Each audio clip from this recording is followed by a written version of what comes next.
Nos tempos atuais, em que as relações são por vezes viabilizadas apenas de forma virtual, a voz tem desempenhado um papel fundamental. Através das vozes, os outros chegam até nós.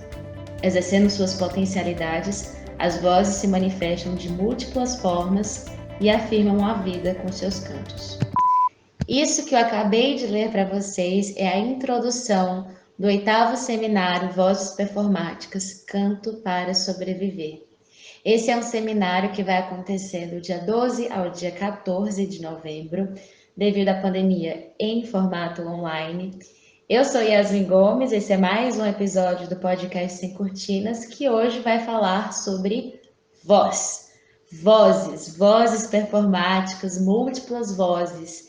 E para falar sobre esse tema, nós temos duas convidadas, duas professoras, doutoras, que vão conversar com a gente e vão nos passar muitos ensinamentos sobre essa temática. Vânia Storoli e Paula Molinari. Elas vão se apresentar agora para vocês. Paula, fala um pouquinho de você, para as pessoas te conhecerem. Bem,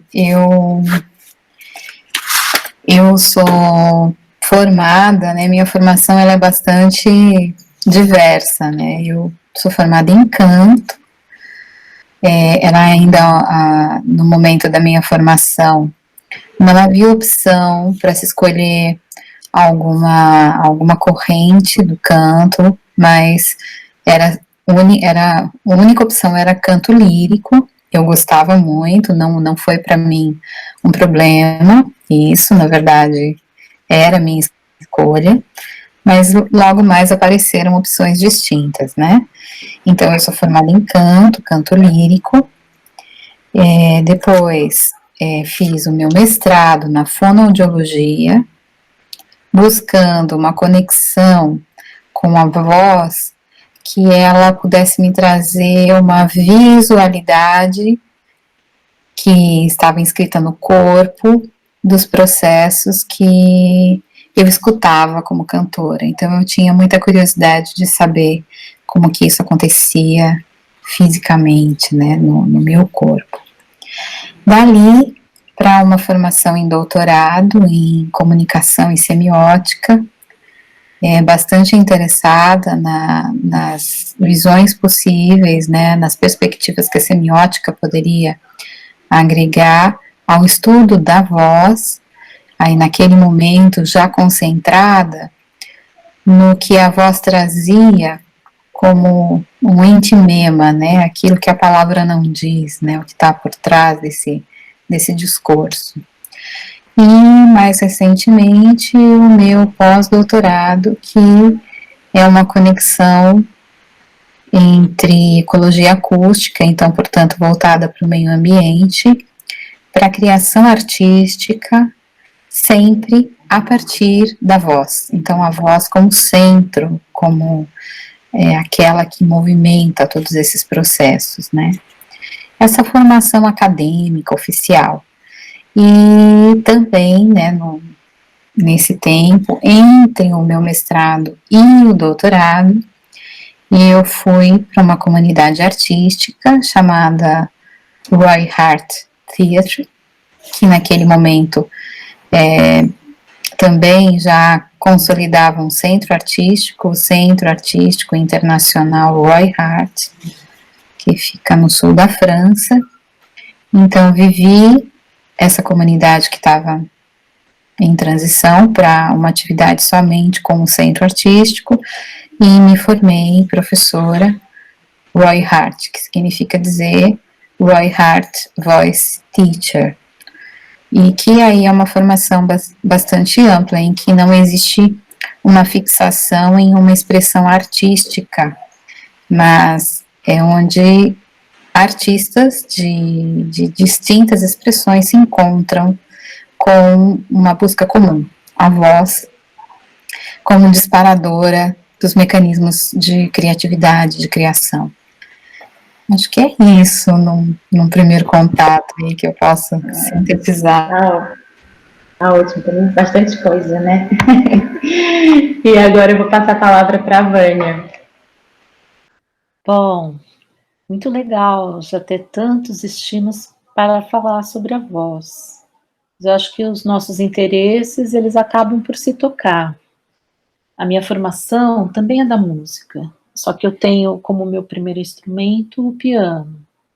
Então, eu fui fazer faculdade na USP de piano, só que eu já tinha essa experiência com a voz, de sentir esse prazer de usar a voz.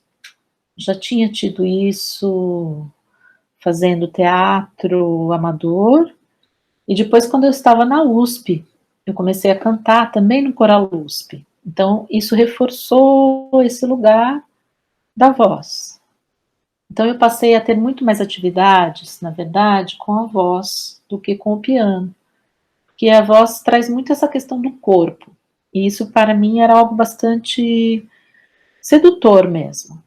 Eu acho que tem o lado do prazer, que todo mundo que trabalha com a voz reconhece, que é esse lugar de trabalhar a nossa própria sonoridade, de colocar essa voz no espaço, como isso nos dá prazer. Então eu estive sempre um pouco neste lugar da interdisciplinaridade, um pouco lá nas cênicas, um pouco na música, fazendo um trânsito. Acho que a voz, de certa forma, ela se presta muito bem a isso, pois ela está em todas as linguagens artísticas.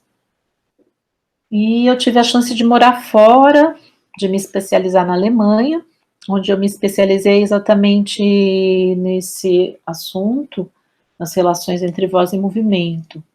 E lá também eu conheci uma prática de respiração, desenvolvida por uma alemã, que se chama Ilse Middendorf. E a partir dessa prática, eu também transformei um pouco o meu trabalho. Eu já vinha sendo desenvolvido neste lugar das relações entre voz e movimento. Então, isso foi o centro do meu mestrado, desse assunto da respiração vivenciada, que é esta prática desenvolvida por essa alemã. E depois, no doutorado, eu investiguei também a potência performática de uma prática que acabei desenvolvendo, que se chama movimento, respiração e canto.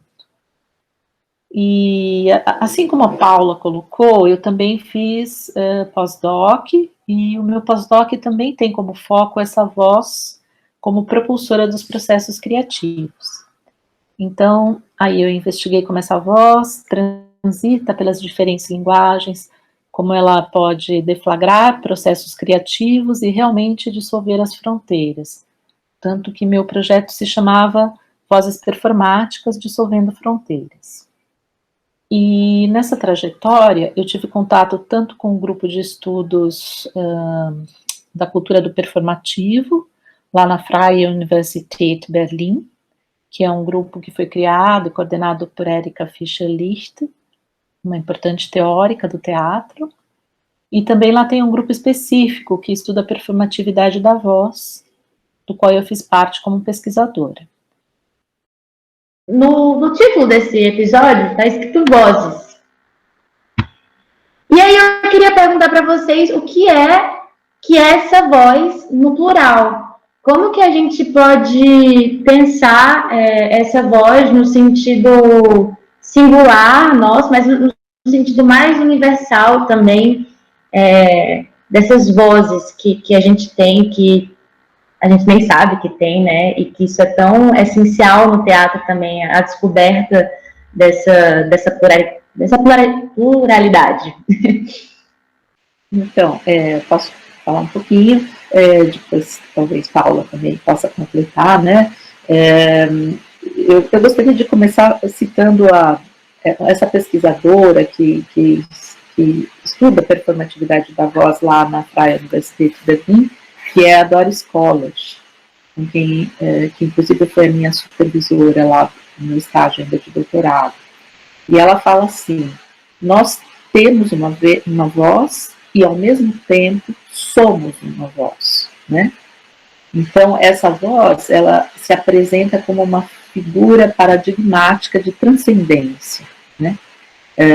De fato, a voz é algo que nos define, é quase uma impressão digital. Então, somos únicos nessa singularidade da nossa potência vocal. né? A voz, então, ela traz esse lado único, então, por isso vozes, porque não existe, embora corriqueiramente a gente fale a voz, né? Mas, de fato, são múltiplas vozes, né? Isso também vai ser reforçado pela filósofa Adriana Cavareiro, né? Que publicou um livro que se chama Filosofia da Expressão Vocal, né? Vozes Plurais, Filosofia da Expressão Vocal, onde ela também traz esse lugar da unicidade de cada voz. Então, um olhar que, de fato, a gente tem, cada um de nós tem muitas vozes também, né? Porque quando a gente vai investigar a voz, né? Quando a gente se entra no processo prático também de investigação dos recursos vocais, a gente começa a descobrir as múltiplas vozes que nós temos, né? E que de fato fazem parte, né, do nosso ser, né? Então a voz é praticamente isso, né? É o que somos, né? Ela nos define, e então por isso as vozes, porque cada um de nós tem uma voz, né? Ou se não, múltiplas vozes. Vânia, que ótima introdução para isso, né?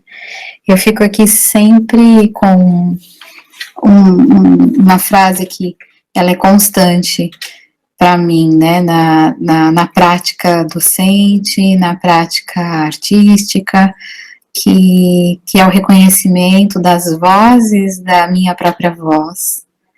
E no auxílio ao reconhecimento das vozes da voz das pessoas que me procuram, buscando, né, uma conexão maior.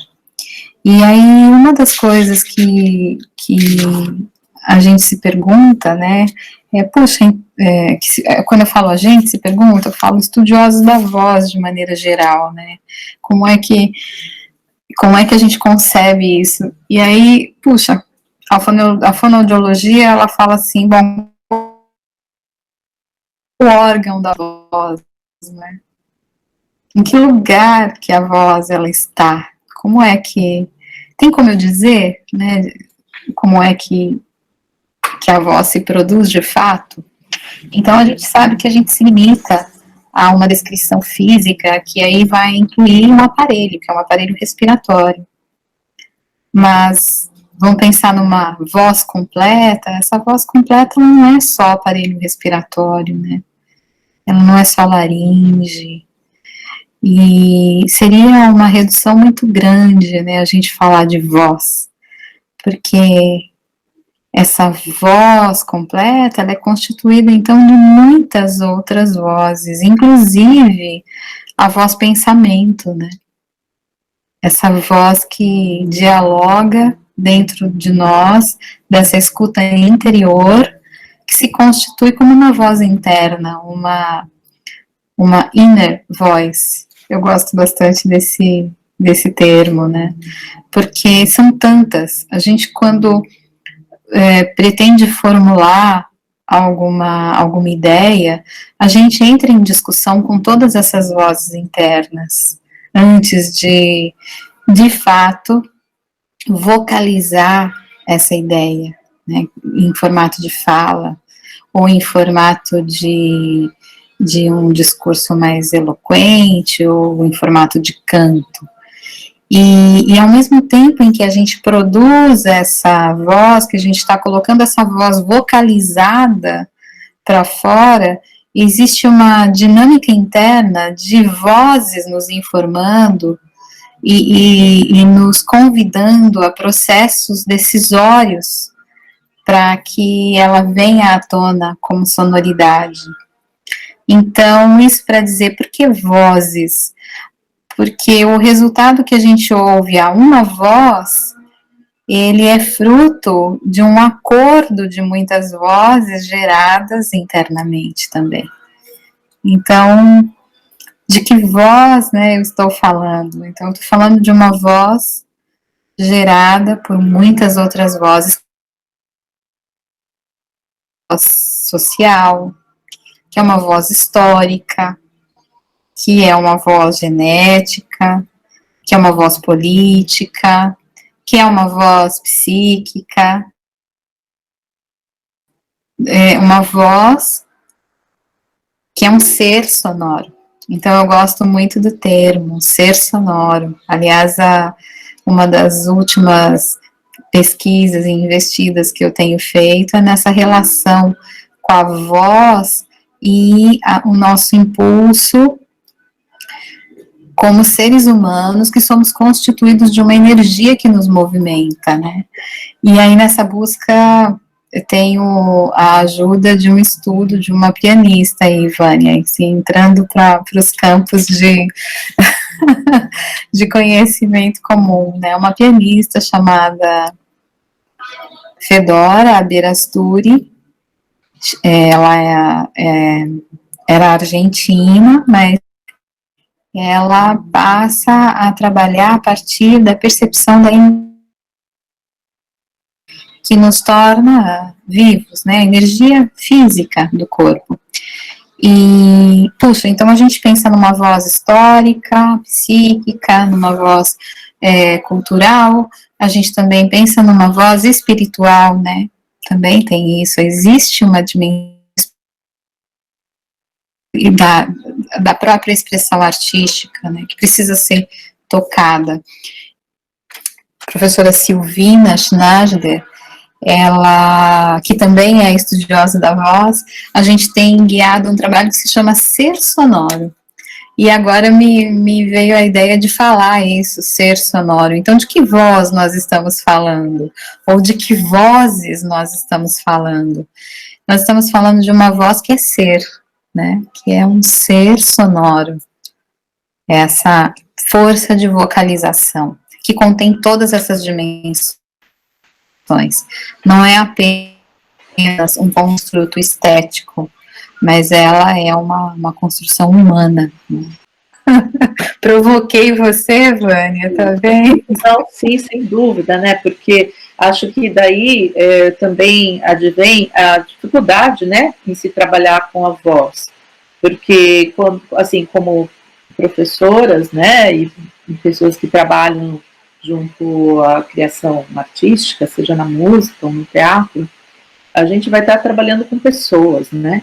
E essa voz não é apenas esse lugar, né, da faringe, da laringe, do sistema respiratório, como você bem colocou, ela é muito mais, né? Na verdade, a voz, ela gera um espaço, né? A gente sai de nós mesmos através da voz, né?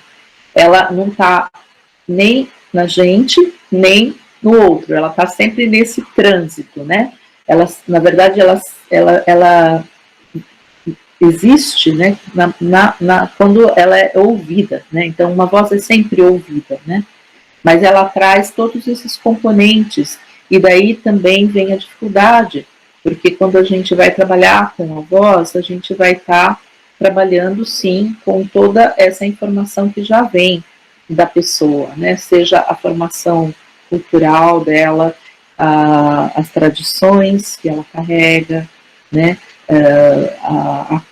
Os hábitos todos, né? E as próprias técnicas que ela experimentou, né? Então, para alterar tudo isso, são processos, às vezes, bastante difíceis, né? E também é o lugar de soltar, né? Como soltar a voz, né? Soltar a voz significa, primeiro, soltar a pessoa, né? Soltar as amarras, né? E, às vezes, há muitas questões aí, né? Que são dessa ordem, né? Dessa ordem psicológica, dos processos, né? E também, o que a gente tem visto muito nos processos, eu trabalho muito com a questão da experimentação, né? De provocar situações onde as pessoas podem ir experimentando os seus recursos e descobrindo, talvez, vozes que elas nunca tivessem pensado que elas têm, né? E nesse processo é, de fato, bastante delicado, né? Porque a gente vai abalar algumas posições que já estavam estabelecidas, né? E também a gente vê, por exemplo, quando a gente trabalha com pessoas que vêm da área da música, ou mesmo do teatro, com já técnicas formatadas, né, como é difícil, às vezes, se libertar dessas amarras, desses moldes, né, e eu acredito que a gente é muito mais interessante trabalhar dessa forma que estimula a unicidade e a singularidade de cada um, né, e as pessoas possam trazer o seu lado único nessa voz, nessas vozes, né.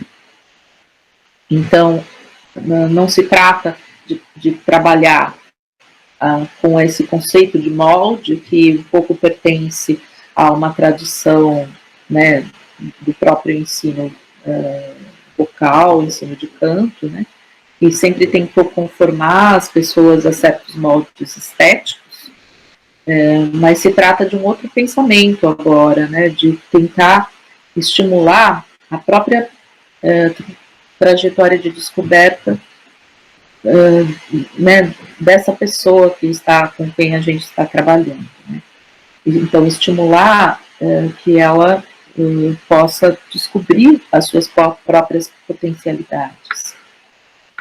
Então, isso é sempre um caminho que nós não sabemos direito como vai acontecer, né? Então, não é uma coisa que a gente saiba o resultado, né? Vou ter tal voz, a gente não sabe, né? Exatamente, trabalho muito nesse lugar com o processo criativo, porque eu acho que uma coisa já está na outra, né? Na medida que eu vou investigando os recursos da voz, eu vou descobrindo a potencialidade criativa dele, desses processos, e posso então também realizá-los, né, de uma forma criativa. Então, não entendo também a separação entre técnica e processo criativo, né? Eu acredito que as coisas estão já juntas, né? Não sei. Eu lembrei agora de aulas que eu já tive com você, e como você falando e eu lembrando de experiências, como esse lado da investigação é muito potente, né? Porque são investigações e existe um ponto de partida, mas é muito potente onde se pode chegar e, ao mesmo tempo, que é uma incógnita, né? A gente não sabe para onde está indo, e no processo vai se achando e vai se experimentando. Eu acho que é a questão do processo criativo, né? É muito relacionado ao processo criativo. A gente parte do zero mesmo, né? A gente nunca sabe como isso vai se configurar, o que traz um certo risco, né? Mas é que eu acho que o foco não está exatamente num resultado, né? Nós acho que estamos muito mais concentrados aí no processo, né? Eu acho que isso, inclusive, é uma característica, né, de todo o fazer contemporâneo, né, que se deslocou desse lugar de observar o resultado para olhar o processo, né? Então, o que nos interessa, né, é a transformação, né, dessa pessoa também, possibilitar com que essa pessoa solte as suas vozes, né, transforme as suas vozes, né? Então, é esse processo, né, de investigação, de amadurecimento, né, de desdobramento criativo mesmo, que é interessante, né? E acho que está, inclusive, em muitos teóricos do teatro, né? A gente vai encontrar, por exemplo, isso em Grotowski, né, que no final da vida também estava lá, chegou à conclusão, né, de que a arte era uma forma de um veículo mesmo, né, para o ser, né? A arte como um veículo de autoconhecimento, né, de, enfim, aprimoramento de nós mesmos, né, como seres humanos, né.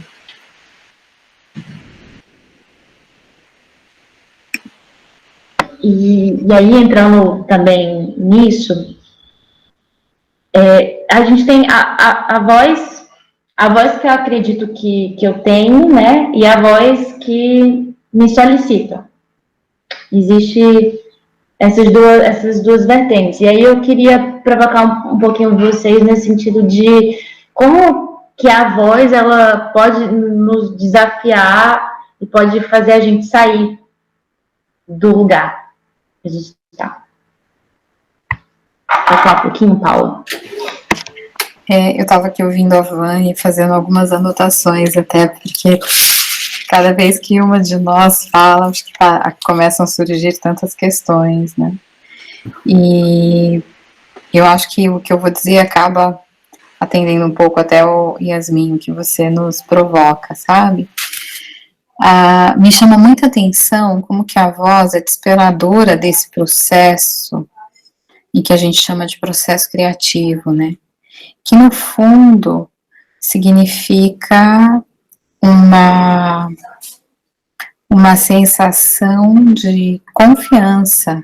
Quando você é capaz de criar alguma coisa, é porque você tem segurança suficiente, confiança em si para propor, para inovar, para criar, né?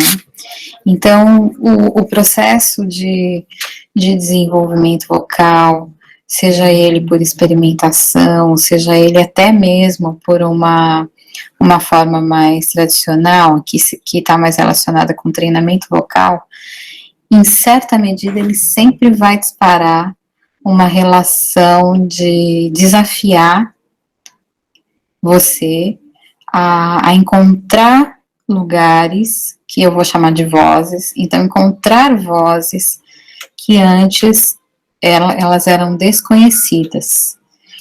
Então, num momento específico de você, uma voz que é sua, mas que você não conhecia, e ouvi-la e buscar novamente reproduzi-la ou repeti-la, esse processo é o processo de quase que um empoderamento mesmo, de que você vai se empoderar desta capacidade de se ver, mas não é ver, né? Eu uso ver porque é muito presente, né, na nossa sociedade, mas é um ouvir, você se ouve para se perceber. E essa dimensão do ouvir, né, tão importante, a gente está sempre voltada para a dimensão do olhar, né, uma tendência dessa nossa época, mas a voz, ela te solicita quando ela aparece, ela é sua, é uma das vozes da sua voz, e aí você se encontra diante do desconhecido que é você mesmo, com aquela voz que você não reconhece. Esse desconhecido, puxa, mas essa voz que eu acabei de produzir, ela é minha mesmo, e aí você volta a buscar essa voz. Ora, quando você volta a buscar essa voz, quem é que você encontra? Você. E quando uma nova voz sai, e você volta atrás dessa outra nova voz, quem é que você encontra? Você. Então, ela outorga essa qualidade de empoderamento, de ser, que propicia uma criação artística, porque ela te dá força, te dá energia, ela é a própria nutrição, é o que te encoraja. E quem é? É você, que a gente chama voz, sou eu mesmo, né? Então me chama muita atenção para isso o que acontece, por exemplo, com artistas que são de outro campo de atuação, que não são da música ou do teatro, porque nós, da música e do teatro, nós estamos, de fato, preocupados com a sonoridade que nós vamos produzir. Mas quando, por exemplo, uma pintora busca na voz as respostas da criação artística, isso me comove. De fato, é essa palavra que eu tenho que usar. Isso, para mim, é comovente. E um exemplo disso, para mim, é o trabalho da pintora Charlotte Salomon, que ela faz uma obra autobiográfica que ela chama, e agora a Vânia que vai me ajudar aqui a não falar errado, e se quiser ainda desenvolver, né, essa ideia, ela intitula a obra dela pictórica de Singspiel, que não tem tradução para a língua portuguesa. Quando a gente estuda um Singspiel, a gente estuda um Singspiel, que não é nem um musical, nem uma ópera. Eu não posso dizer, nem é teatro. Singspiel é Singspiel. Vânia, quer entrar nesse momento? Pela raiz da palavra, né, porque o alemão tem isso, né, seria uma brincadeira cantante, né, ou algo assim, né, é um jogo cantante, né, isso está na raiz aí do Singen, é cantar, e Spiel significa isso, né, brincar, tocar, né, então tem um lugar da experiência do canto, né, da voz. Então, e como que uma pintora, né, ela então intitula uma obra que não tem som, se a gente considerar assim, não existia nessa obra, não é uma instalação, ou seja, ela não contém um áudio, né, mas ela pinta isso, e aí ela pinta uma obra autobiográfica que ela intitula Vida ou Teatro? Duas interrogações, em que ela completa um Singspiel. Então, a obra pintada é uma brincadeira cantada. E aí, usando já a definição da raiz da palavra, né, que da etimologia aí da palavra nos ajuda. Então, quando eu olho para a obra da Charlotte Salomon, então parece que me respondem as questões sobre esse lugar da voz, que não é uma voz apenas estética, mas que é essa capacidade, é esse tesouro que nós carregamos, que nos coloca em jogo com aquilo que somos. E, portanto, o artista, ele precisa dessa relação entre o que acontece dele com ele mesmo em relação ao tempo em que ele vive. Então, né, em toda a história, seja lá qual for a corrente estética que a gente tomar, isso não se modifica. É como o artista se coloca naquele tempo e espaço. E falando em tempo e espaço, a voz tem isso, porque ela também acontece naquele espaço-tempo específico.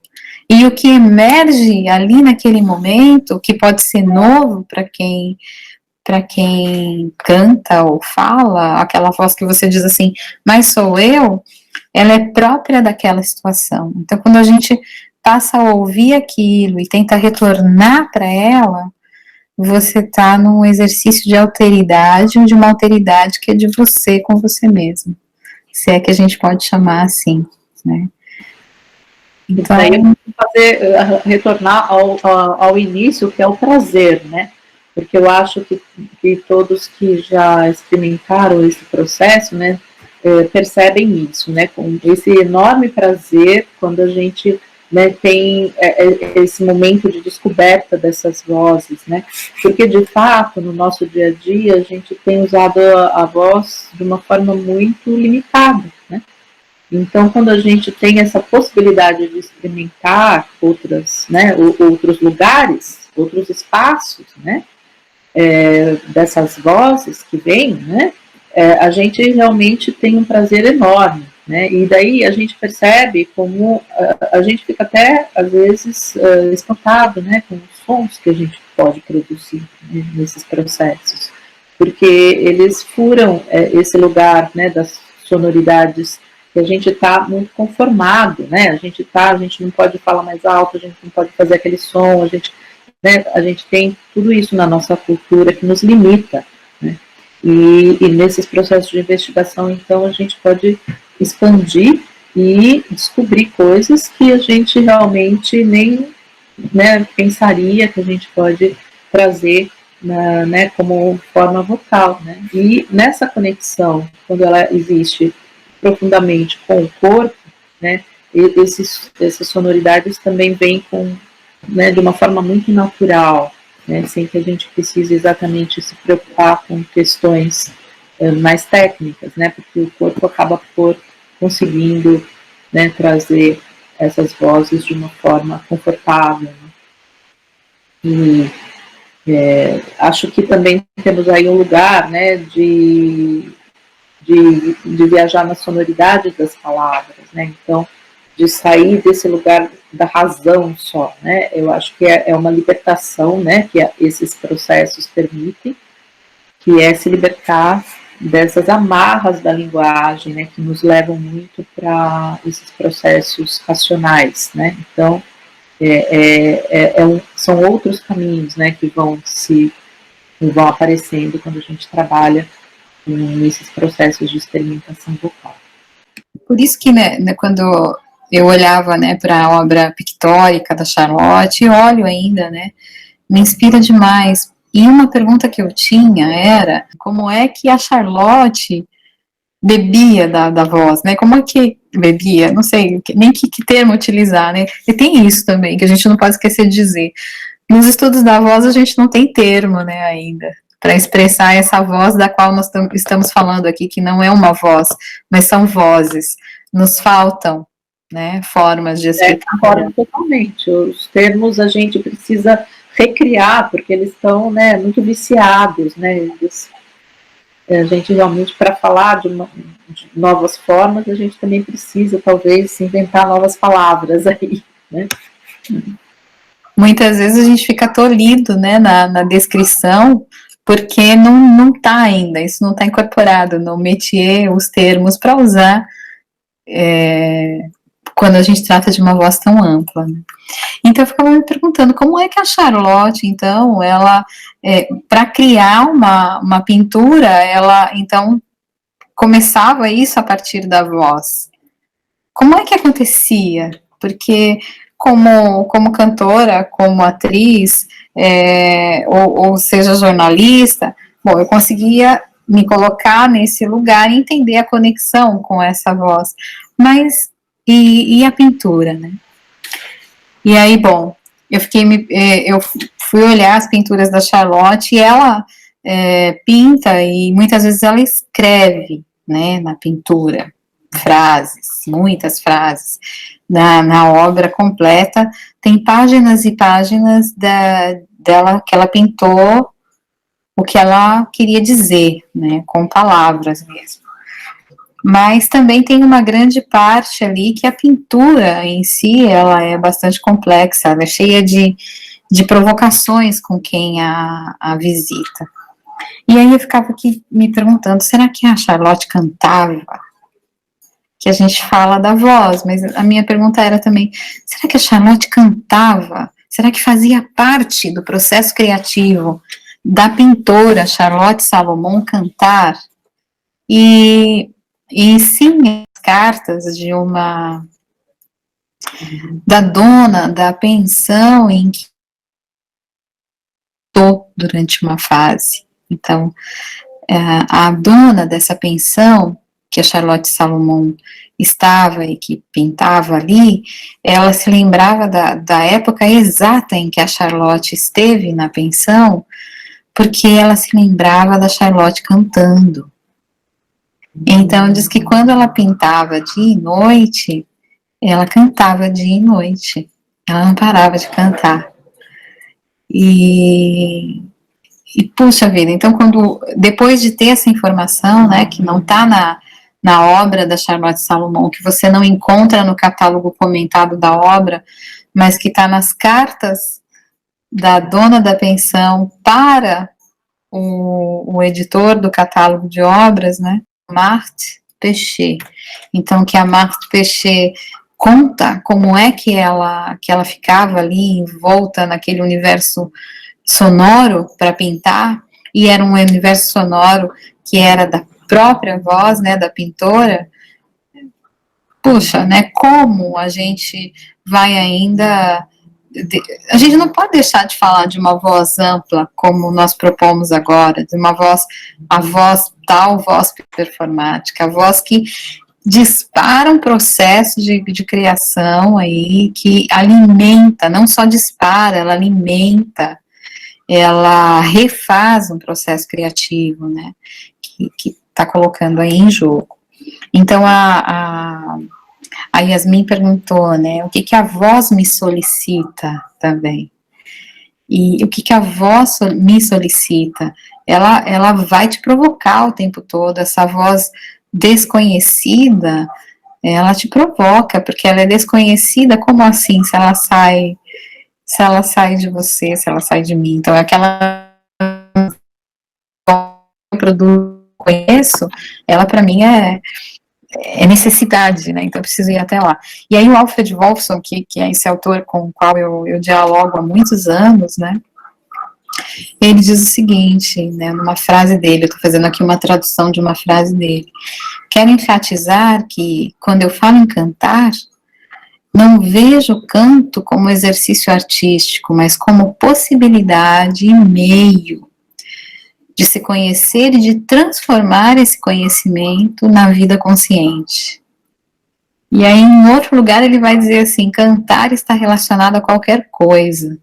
Porque para ele não é só colocar a voz em jogo, mas é colocar a voz em jogo em fluxos que se originam de um fluxo musical, para nos tirar de um lugar de conforto, que é o lugar da fala, porque esse é um domínio comum a todos nós, né, que temos voz, o domínio da fala.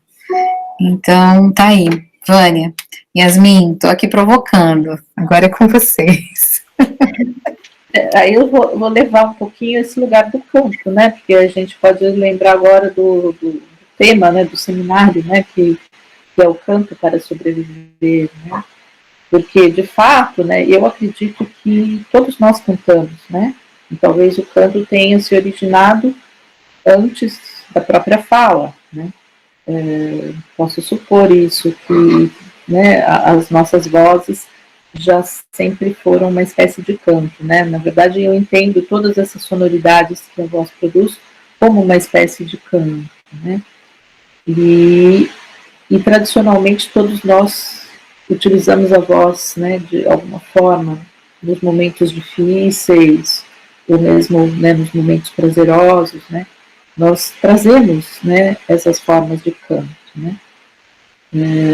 Então, são formas que são, eventualmente, tanto culturais, né, mas que também podem trazer esse lugar único, né, são os cantos singulares de cada um de nós, né. Então, sempre acho interessante essa observação de algumas pessoas que vêm fazer curso, eu não sei cantar, né, e depois, ao elas experimentarem o processo, né, elas começam a se soltar e experimentar, sim, essa possibilidade de cantar, porque isso é uma coisa do ser humano, né, a gente, talvez, como eu disse, né, a gente nasce cantando, né, o canto vem antes da fala, né, porque está nesse lugar que mexe com a sonoridade, né. Então, acho que tem um lugar na voz que é universal, que toca cada ser humano, independente da sua linguagem, da sua cultura, né. Quando eu mexo com a voz, eu acho que eu consigo chegar no outro, né. A Meredith Monk, essa compositora, performer americana, ela fala exatamente isso, né, que a voz é uma linguagem, uma linguagem que pode tocar todo o ser humano, né, que pode chegar no outro, né. Então, um pouco este é o tema também desse seminário, né, que se inicia agora. Fica o convite também, né, Vânia, para quem assistir, escutar esse podcast a tempo, participar. Eu ia comentar, vocês falando, como é bonito também, né, ver, quando a gente vê na gente também no outro, esse encontro, esse encontro com a voz mesmo, sabe? Quando a gente se dá conta dessa potência que a gente tem. É bonito ver na gente, é muito bonito ver no outro também. Eu fico pensando assim em peças de teatro que eu, levando um pouco pro teatro, em peças de teatro que eu já fui, e que a gente tem o registro da voz do ator e vê-o no palco com outra, que potência que dá e que faz a gente ficar um pouco inquieto, mas num bom sentido, né? E aí depois o ator ele volta para a voz comum, né? E para mim é uma coisa muito mágica, eu fico muito encantada. E eu acho que é uma coisa também interessante, que é o lugar da interação, que a gente não falou, né? Mas é que voz implica, né? Além dela trazer esse lugar da singularidade, ela implica sempre numa relação, né? E ela é para ser ouvida, né? Ela só existe enquanto voz ouvida. Né? Gente, eu acho que esse assunto a gente ainda passaria muito tempo conversando sobre ele, né? E vocês têm muita coisa para trazer também. Os apaixonados pela voz sempre podem ficar horas falando. Mas por causa do tempo, eu queria jogar uma última coisa para a gente fechar esse podcast. E a gente está vivendo essa pandemia, gravar esse episódio está sendo um desafio. Existem interferências que fogem do nosso alcance. E aí eu fico me perguntando, queria que vocês falassem, na verdade, um pouco sobre isso, sabe? Sobre essa dificuldade que a gente encontra falando de voz, que é uma coisa também tão presencial, né? E ao mesmo tempo virtual, porque é o que a gente está usando agora, mas eu queria que vocês falassem um pouquinho dessas dificuldades desse cenário virtual. Realmente, eu acho, se você tocou nas palavras aí da voz presencial, da voz virtual, né? De fato, a gente já está muito acostumado a usar a voz dessa forma virtual, né? Porque ela está em todas as mídias, né? E os meios de comunicação foram desenvolvidos aí durante todo o século XX, a gente foi se acostumando também, né? Com esse lugar da voz que não é presencial. Porém, o trabalho que a gente desenvolve nesse lugar das experimentações, ele demanda, assim, uma presença, né? Ele é muito distinto quando a gente tenta, né, levar esse tipo de investigação aí através dessas novas mídias, né? Surgem outras questões, digamos, né? Mas existe uma dificuldade muito grande porque a gente perde aqui esse contato, né? Esse lugar de contágio, porque nas experimentações vocais, em geral, a gente tem esse lugar, né? Que é o espaço onde várias pessoas estão e através das sonoridades que vão surgindo, isso vai provocando cada um de nós, né? Cada pessoa que está ali presente. E então a gente tem um lugar que é o do contágio, né? Que a gente fala, né? Que você ouve uma coisa e também você vai experimentar isso na sua voz, ou você vai propor uma resposta àquilo, né? Aquilo vai te tocar e você vai reagir àquilo. E nessas mídias que nós estamos agora tendo trabalhado dessa forma, né, virtual, a gente não tem isso, essa possibilidade, né? A gente está tentando inventar outras, né? E investigar coisas específicas dessas novas plataformas que também são instigantes, né? Mas que trazem muito a questão da performance, né? De como lidar com esse lugar da performance, né?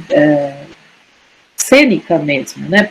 Porque a gente está trabalhando com outras linguagens, né? Que são linguagens de vídeo, né? Praticamente, né? E a gente acaba tendo que lidar com isso, o que é interessante também, porque vai trazer outras questões para a voz, mas sem dúvida a presença, né? A voz ao vivo é um fato que nos arrepia sempre, né? E isso é difícil nesse mundo virtual, né? Eu acho que perde-se um pouco desse calor, né? Chega algo da pessoa lá, mas é algo, não é tudo, né? É uma parte, é um pedacinho, né? Que consegue ser transportado. Porém, Ainda bem que a voz consegue ser transportada, né? Porque senão a gente estaria mais isolado ainda. Eu fico aqui preocupada, sabe? Porque, por exemplo, eu tenho conduzido as minhas aulas através desse mecanismo, né?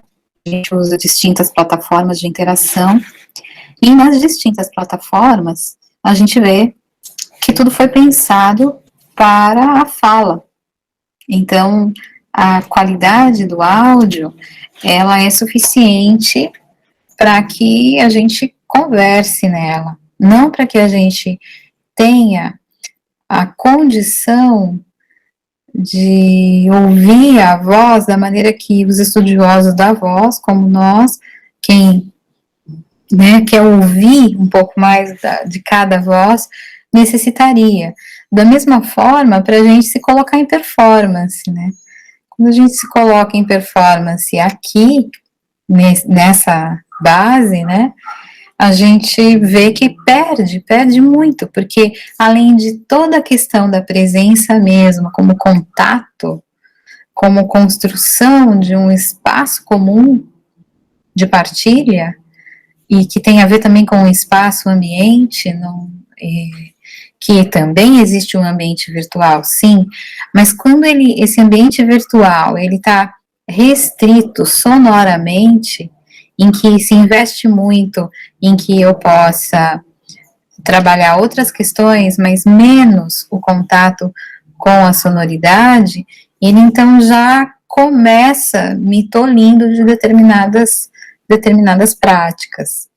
Então, por exemplo, aquela voz, o possível ruído que vem junto com a voz natural de qualquer pessoa falando, o possível escuta de como acontece a inspiração e a expiração enquanto a pessoa fala, enquanto a pessoa se comunica, aqui, através dessa mediação, né, tecnológica, que não está pensada para além da fala, do discurso, tem comprometido demais. E a gente fala disso, né? Então eu comecei dizendo, estou tentando usar este caminho, tenho tentado usar este caminho para as aulas, mas aí eu penso também que a mesma limitação que eu sinto concretamente por conta da necessidade docente, a gente percebe, talvez de uma maneira menos consciente, em relação a qualidade do vínculo que a gente estabelece agora nesse meio. Então, como é que a gente de fato, é possível construir uma instalação através deste canal? Sim, é possível. E eu acho que é possível descortinar agora, enquanto a gente ainda vive essas duas coisas, né? Quem já viveu as duas coisas, porque eu acho que a gente está diante de uma situação que vai gerar o contato de pessoas que primeiro vão criar vínculos pelo virtual, para depois criar o vínculo da outra maneira, né? Ela ainda propicia que nós que tivemos essas duas experiências, a gente possa produzir algo artístico que escancare justamente a diferença. Porque se nós não fizermos isso, essa diferença ela vai ficar tão diluída no uso massivo dessa base comum de convivência, que um dia talvez as pessoas não saibam o que é que faltou. E sim, uma outra coisa vai ser inaugurada? Vai. Puxa, mas como eu sinto falta daqueles ruidinhos da voz que saem junto com a palavra, quando as pessoas falam e por aqui eu não posso ouvir. Isso parece que me dá a sensação de que eu tenho meio contato auditivo, do nível da escuta, sem contar tudo que a Vânia ressaltou da presença, né? Porque a voz em presença, ela é é um outro fenômeno, né? Obrigada por terem aceitado gravar esse podcast. Acompanhe a gente nas redes sociais Vocês querem falar alguma coisa? Dar um tchau? Quero agradecer, né, a você aí pelo programa mesmo, pela ideia, né, pelo projeto, né, que a gente tem desenvolvido, que é muito legal, né, por dar espaço para as nossas vozes, né, a Paula, né, pela presença dela e por compartilhar aí ideias tão interessantes e, né, pertinentes hoje, e realmente a gente poderia aqui ficar horas conversando, né, gente? E é aquela coisa, quem trabalha com voz adora falar. Então, muito obrigada, tá, pela experiência e pelo compartilhamento aí de vocês. Vânia e Yasmin, eu sou muito grata por essa oportunidade. Parece que falar sobre isso, né, também é um exercício que a gente precisa desenvolver mais. E que privilégio meu, né, de fazer um exercício com a presença da Vânia, e com a Vânia participando desse exercício, uma pessoa que eu admiro muito, né, que tem um trabalho muito sério sobre voz, então para mim foi um privilégio esse momento, propiciado aí pela Yasmin, a Yasmin que faz essas coisas com a gente, então tomara que você faça muitas vezes mais, para a gente também sorver e desfrutar aí dessa sua seleção maravilhosa de podcasts. Muito obrigada, Yasmin, muito obrigada, Vânia. Eu que agradeço vocês. É muito bom a gente falar sobre o que a gente gosta. Eu acho que esse é o intuito desse podcast, a gente falar sobre o que a gente gosta e as pessoas escutarem também desse universo, né, que eu acho que é tão apaixonante. Então, obrigada, gente. Quem está escutando, até o próximo episódio.